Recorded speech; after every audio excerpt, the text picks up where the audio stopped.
Here's the big question.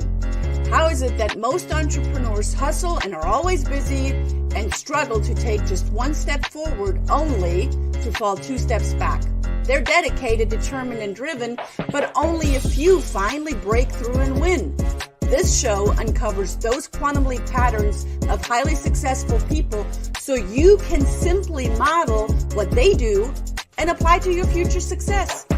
That's the question, and the answers are right here. My name is Brigitte Höfele, and this is the Success Patterns Show. And that is right. Welcome on this beautiful Tuesday afternoon. My name is Brigitte Höfele, CEO of the Center of NLP and the founder of the Success Patterns Movement. And boy, are you in for a treat today. We are here at the Success Patterns Show where we put the do in learn, do, teach. And can we agree, as we're taking the Success Pattern Show and kind of deciphering it, success, can we agree that success is a rather interesting concept because it shapes its meaning within the individual success seeker or success doer or success experiencer, if that's even a word. It's not limited to a specific area. It can be business, it can be personal, it can be relationships. You can have success in any area in life that you want to focus on having success. Success is a unique concept, and within this show, we are giving you the scaffolding to build your own empire. And with the strategies that you're learning from our guest experts, you are able, or we are able to decode those patterns through what we're learning through our guest experts, so you can then encode your own success today. It's rather simple when you know how to do it. So I sure hope that you have something to write with and something to write on, because you want to take notes specifically today. And I know I like to say that, but honestly, every week we have an incredible guest expert. As humans, we're hardwired for hands-on application, learning from a living teacher. Now, today I have a teacher and a preacher, and you're going to get to know who that is and what makes him a teacher and a preacher. We are grandmasters at work here because we not just talk the talk, but we walk the walk. And when I say we, I include myself in that. So today is all about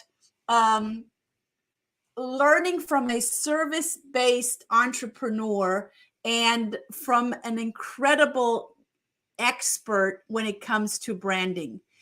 He's the epitome of uniqueness. He is, if you ever want to learn more about impact and really feel it in the energy, you want to listen more to our guest expert today. He makes marketing not just fun, but he knows the success patterns of branding and marketing, and how to really showcase your expertise and how to influence others with that. He's a highly accomplished brand strategist and president of the Gerry Foster Branding, a brand development and training company based in LA. Hailed affectionately the Branding Evangelist. He is the creator of the Big Brand Formula, which shows service-based entrepreneurs how to create a big brand and a strong message that sells. Since starting his company full-time in 1985, he has helped over 100,000 small businesses from over 600 different industries with their strategic branding. And if you want to excite, delight, and ignite your market to make it easier to get clients, he is your go-to person. So if you're not driving in a car right now and you are sitting down somewhere, I would highly encourage you, stand on your feet and give a warm welcome to my guest expert, Gerry Foster. Gerry, so good to have you here. Hey, Brigitte, I tell you, I am hyena happy and peacock proud to be on this outstanding show. Yes, you are. So you're known as the Branding Evangelist. Who gave you that name and how did you come to that name? Oh my goodness. Well, in terms of my family heritage, on my father's side, my great great grandfather was a country preacher from Alabama, and on my mother's side, they were all educators, school teachers, principals, and so on and so forth. And so I blended the two, where I'm able to do what? Preach and teach the big gospel of great branding. The big gospel of great branding. Holy cow. Now I'm going to speak to the skepticism, right? Because one of my mentors back in the day said, when you speak to you got to speak to the skepticism before it speaks to you. When people hear branding, they think, oh, he's going to make me a nice logo. I know I hit a really tough point right there. So Gerry, are you the logo guy? I am not the logo guy because a brand is more than a logo. Brigida, no one's going to hire someone just because of their color scheme or their website or how their logo looks or how they sound on Clubhouse or look in Zoom and all that kind of stuff. Because nowadays, Brigida, you've got to give people a reason to choose you over other alternatives.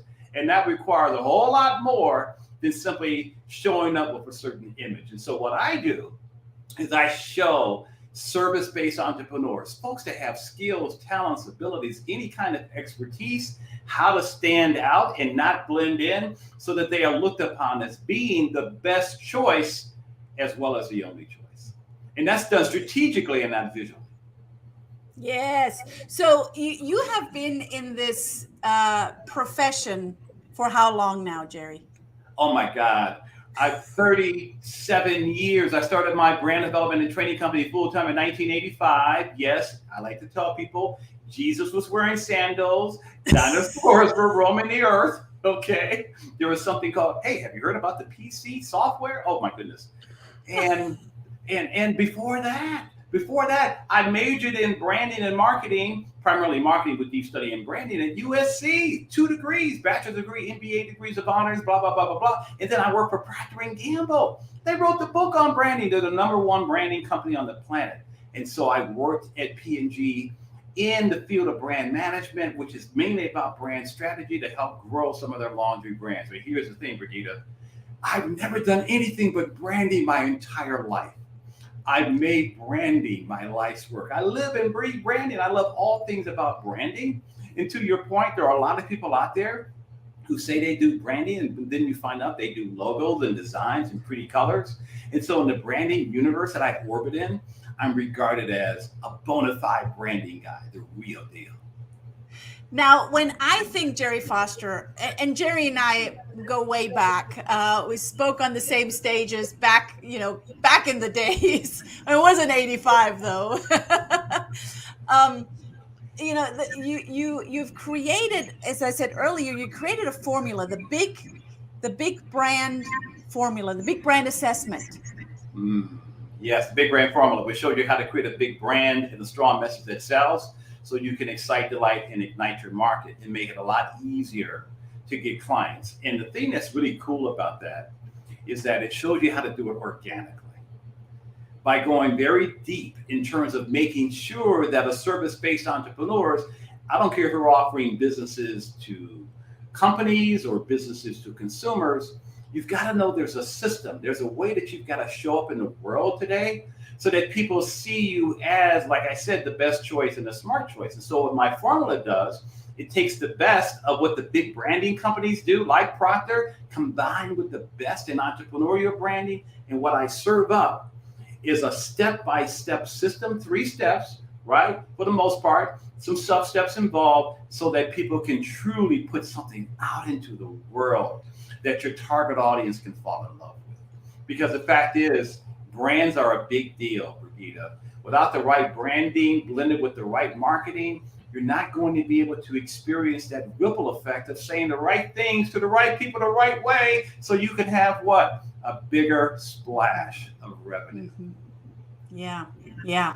Boy, I sure hope that you guys are writing this down, because there's some real truth. There's some real facts that Gerry's bringing to us. Now, Gerry, when you think of branding, we already established branding is really not logo. That's just kind of colors Right. and visual effects, if you will.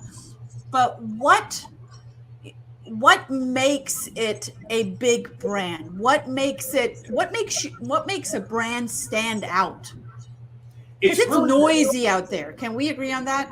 it's very noisy. And here's the first thing that everyone has to recognize. We live in a brand conscious world.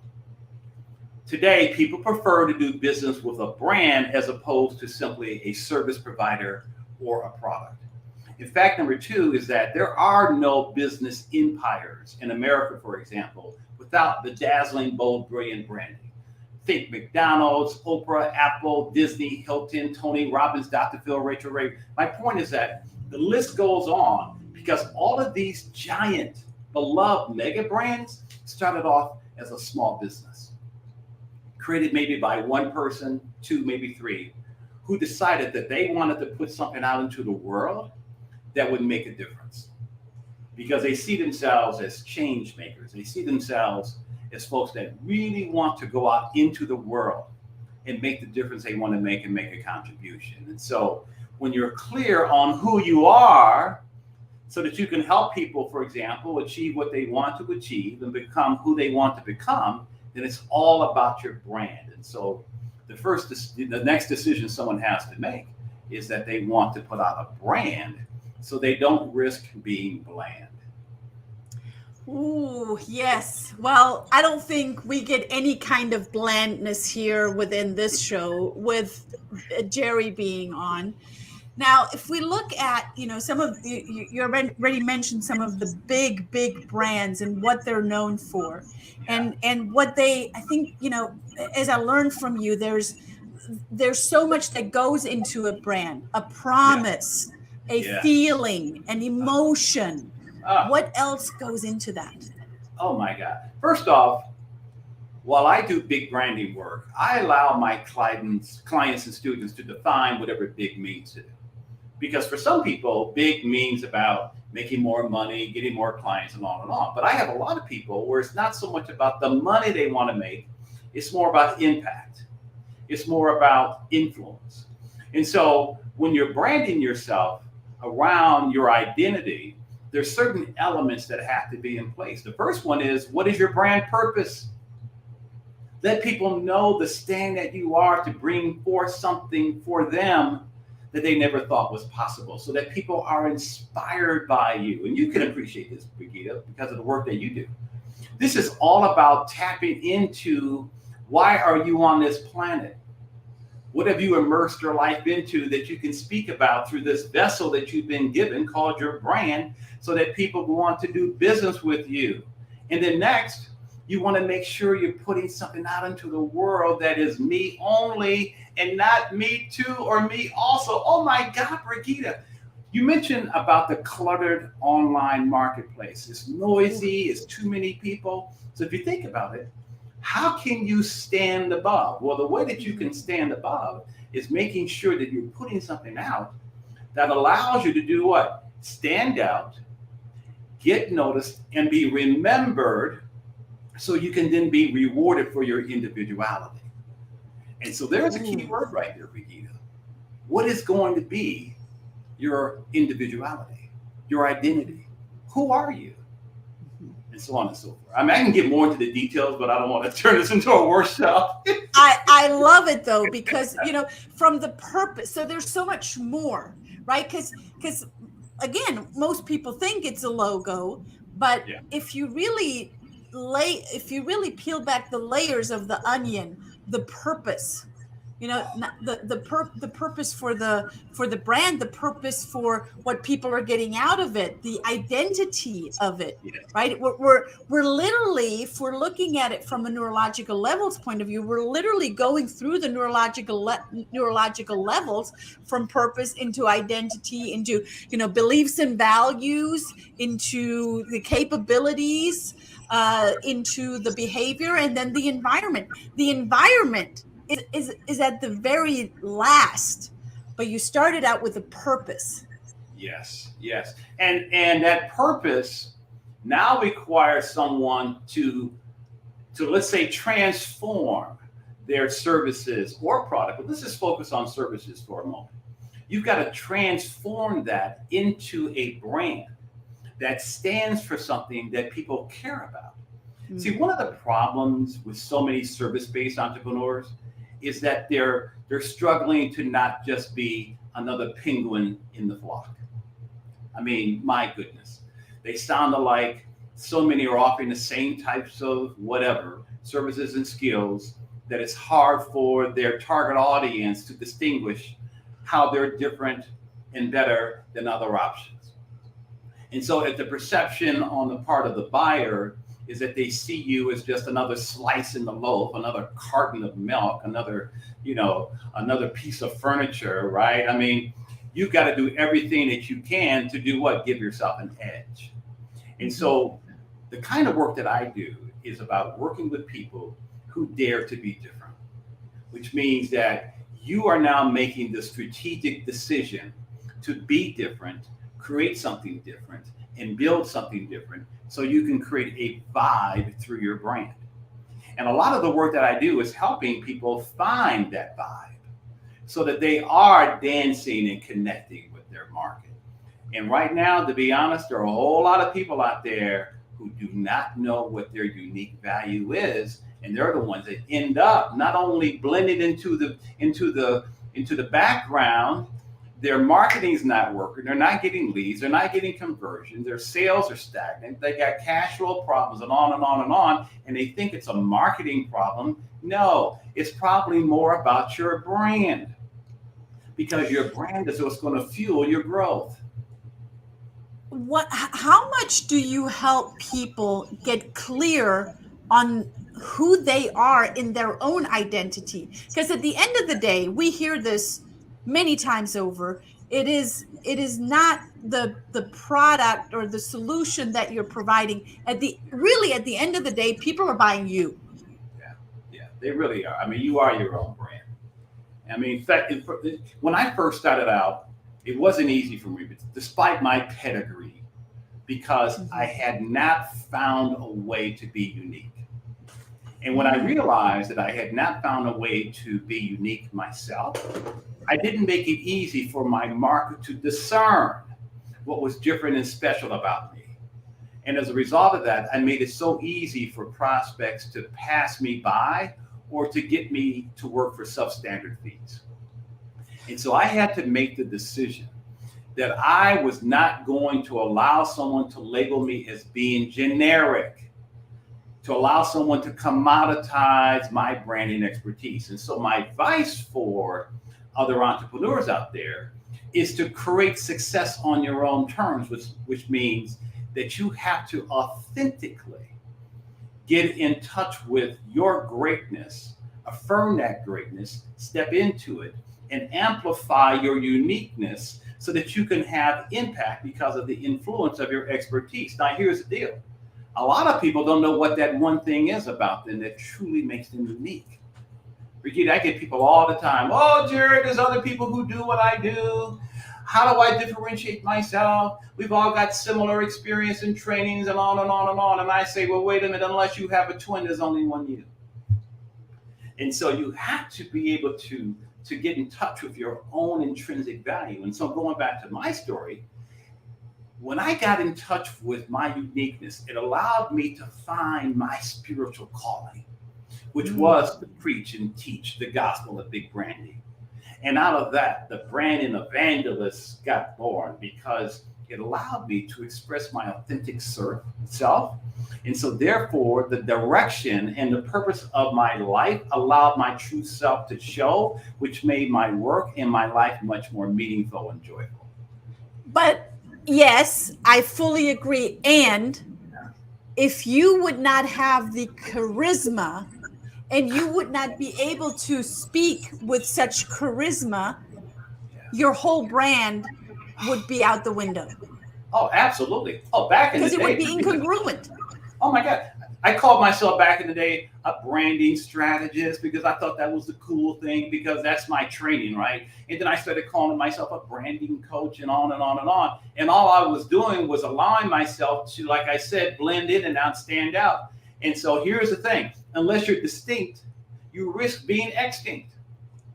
Ooh. And I think what happens for so many entrepreneurs, service-based, is that they think that what makes them different is their resume, their credentials, their trainings, their certifications. Oh, you want to see my client list? And I go, listen, if you want to get clients, that's not the direction to go. If you want to tell somebody about all of that kind of stuff, tell your parents. Okay? All prospects want to know. All prospects really want to know is, how are you different and why are you better? Yeah, and that's what, and I love it because you bring it to the point, right? So it's not telling, it's being. It's a way of being. Yes. But see, your beingness often is tied into your zone of genius. Mm-hmm. But if you don't know what your zone of genius is, which is when you are serving your market, what allows you to shine the brightest? What allows you to sparkle? What allows you to radiate through your expertise? So that your brand pivots on the one thing that you do that few others really know how to do, that only you can provide. And that takes you from me to or me only, me too or me also to me only. Because now you are looked upon as being an innovator and not an imitator. There's a whole lot of imitators out there. Oh, amen to that. While we're at the topic, yes. What, other than logo creation, is your biggest pet peeve? That branding is not important. They don't see it as correct. They don't see it as a must-have. Instead, they see it as, well, that's nice to have. Now, here's the deal. When you're looking to scale, you have to adhere to what I call the golden triangle. So if someone drew a triangle on a sheet of paper, brand at the top, lower left-hand corner, market, lower right-hand corner, the word sell. There's a sequence for scaling. Brand, market, sell. You nail down your brand first, then you market and sell the heck out of it. It's like a three-legged stool. All three legs are important, but they have to work together. So the job of branding is to do what, Brigida? To get you known. And then the job of marketing is to get you found and desired. And then the job of selling is to get you paid. And so if you want to get known, get found, and get paid, the branding and the marketing and the selling have to be integrated. So therefore, if you get someone out there who thinks, oh no, I need a funnel. Oh, I need an offer. No, I got to create a course. Yeah, that's the key. When you fall into that hole, you're missing the whole point, because it's got to be anchored in who you are authentically to the world, so that people see you as, like I said earlier, the only choice as opposed to simply another option. So marketing is not the holy grail. Okay. And Brigida, I hear all the horror stories of people who have wasted thousands of dollars on what are called the shiny objects. Yep. And marketing people are very good at selling shiny objects, because people end up buying stuff that they're not ready for yet. And so part of my reputation is, they say, oh, Gerry Foster, he does the hard stuff. How do you set yourself apart? What are you willing to promise? What should your message be, so that you speak to the heart and not the head? So that you're able to sell the sizzle and not the steak. That's the kind of work I do. Is it the hard stuff, or is it the important stuff? It's the important stuff, because I make people eat their vegetables. Am I right? This message was brought to you by the Brand Master. But see, in that process, Brigitte, I got to raise the bar. Yes. See, too many people are playing small. My work is about big branding. What? Thinking big, dreaming big, being big so you can have big as you define it. So therefore, I've got to raise their bar so they're forced to think creatively to break with and go against the status quo. So how about instead of following the crowd, you lead the crowd? Maybe it's time for some of the folks who are tuning in today to shuffle the deck, turn the tables in their favor, go from the shallow end of the pool to the deep end of the pool, and get known for something that is so rare, perhaps, that speaks to your expertise in what it is that you do exceptionally well, that makes you admired, trusted, and then you are paid for your brilliance. Can I get a witness? Right?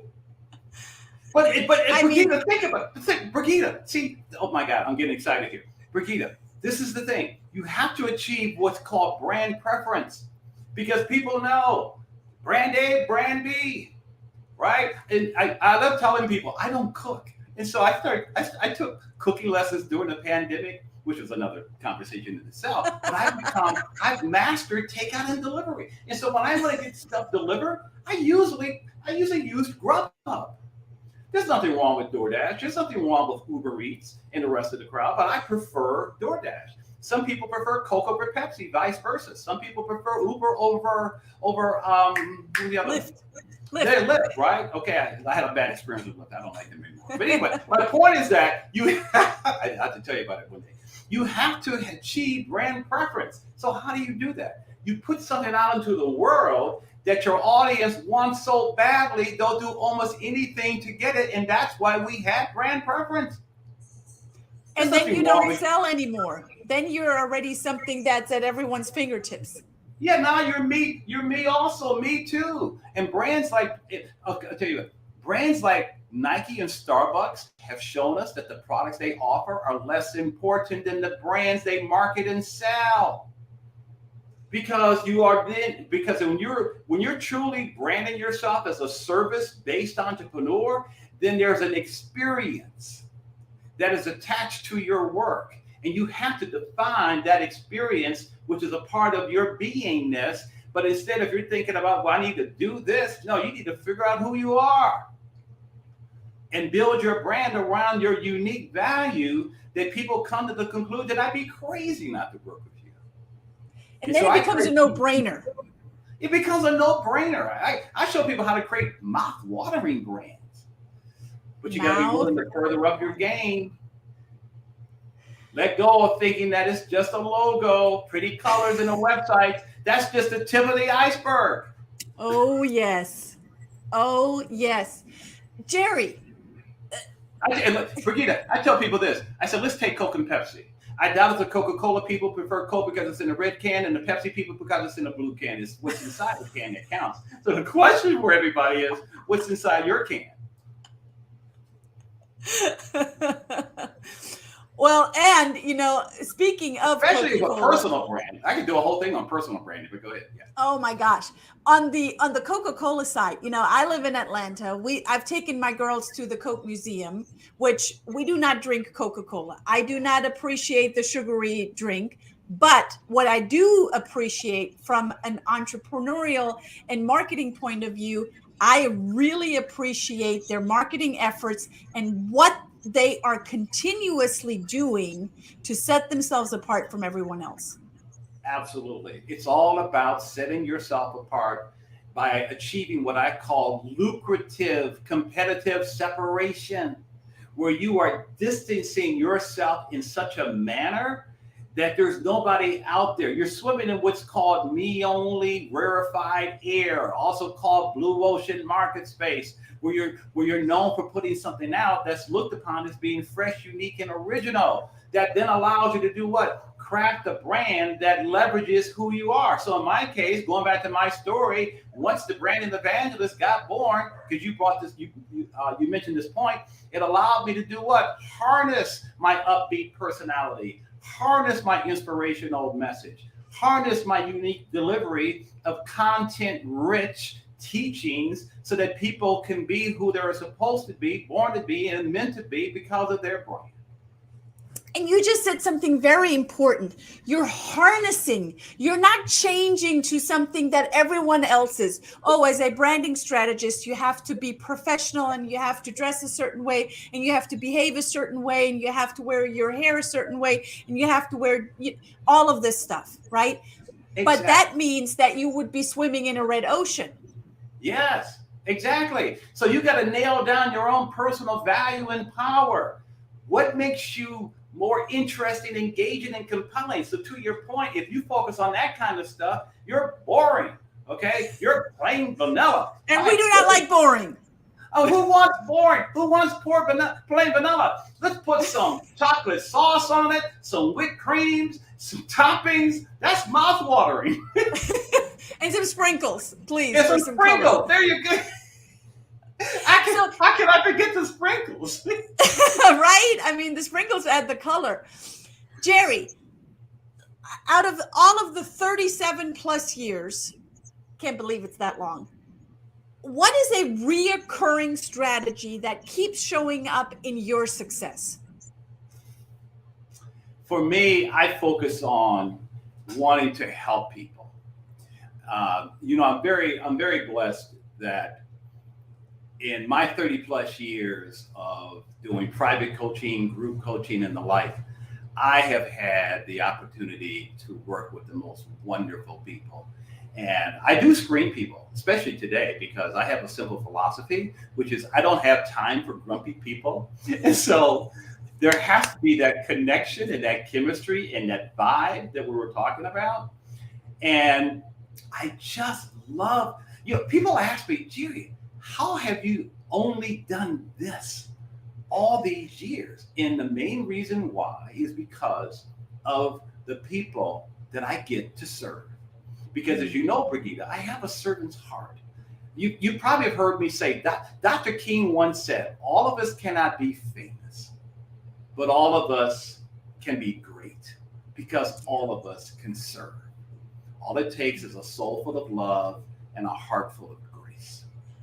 And so I have a servant's heart, and I consider it an honor when I get to work with these service-based entrepreneurs and the like. And I hold that at a very high level of gratitude and being a giver and not a taker, that people really, really love that about me. That's why they call me Uncle Gerry.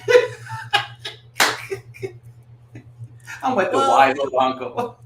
I am so honored to be in your circle. I am so honored that our paths have crossed many, many years ago and continues to cross over and over and over. Yeah. And you know what, Brigida, people just have to understand nothing is more important than your brand. Nothing. It's your reputation. It's the experience you're asking people to pay for. It's your legacy. Now, and for nothing else, do it for your children and the people who mean the most to you. I'm sorry? Now, you brought something to us as a gift, how to create a brand in 3 easy and fun steps to distinguish yourself. And attract clients in 60 days or less. Exactly. Yes. Oh my God. That is a 1-hour video mini course where there's about 9 videos, 7 to 9 minutes each, not too long, an hour total, where I take people through the nitty gritty of how to distinguish yourself so that you are me only and not me too, so that you are looked upon as being an innovator and not an imitator, so that people see you as someone who can bring forth a solution or a better outcome or something possible that they never thought was possible until you came along with your expertise. And so I walked you through how to do that. That is a fun program. And it was done live. It was done live in front of a large audience. And so I'm giving that. That means we get your energy. Yes, they get my energy. And it includes $1,000 worth of free bonuses, which includes a 1-hour brainstorming session with me, just like this. On Zoom, right? Wow. Yeah, I know. People should just grab that. Oh my God, grab it. Because I love to serve. So here it is. It's at gerryfosterbranding.com/captivate. That's where you're going to get it. So do they download it, Gerry? Yes, yes. And when they go to the page, there's a video at the top. Watch that video. It explains everything that I offer in that program.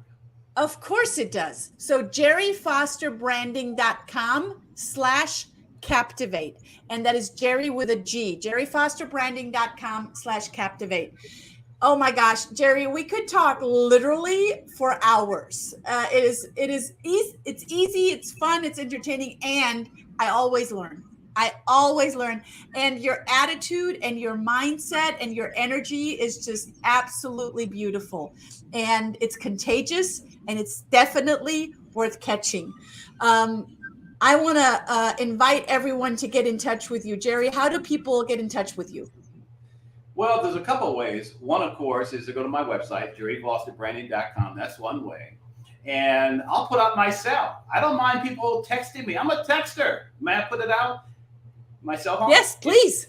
It's area code 310-382-6539. 310-382-6539. Send me a text and say, you were on Brigida's show. And I'll text Holy you back. cow. That's my private cell. Unheard of. Gerry Foster is giving out his private cell number. Guys, if you don't know this is real, now you know it's real. Get in touch with Gerry. Gerry, absolutely amazing. Thank you for showing up in a big, big way. Thank you for being here. Please come back soon, and let's do more of this. Oh, it would be my honor. Thank you so much. Thank you, Gerry. And guys, tune in again next week, same time, same place, Tuesday, for the Success Pattern Show. Until then, ciao and bye for now. Thank you for tuning in to the Success Pattern Show at www.thesuccesspatternshow.com. My name is Brigitte Höfele.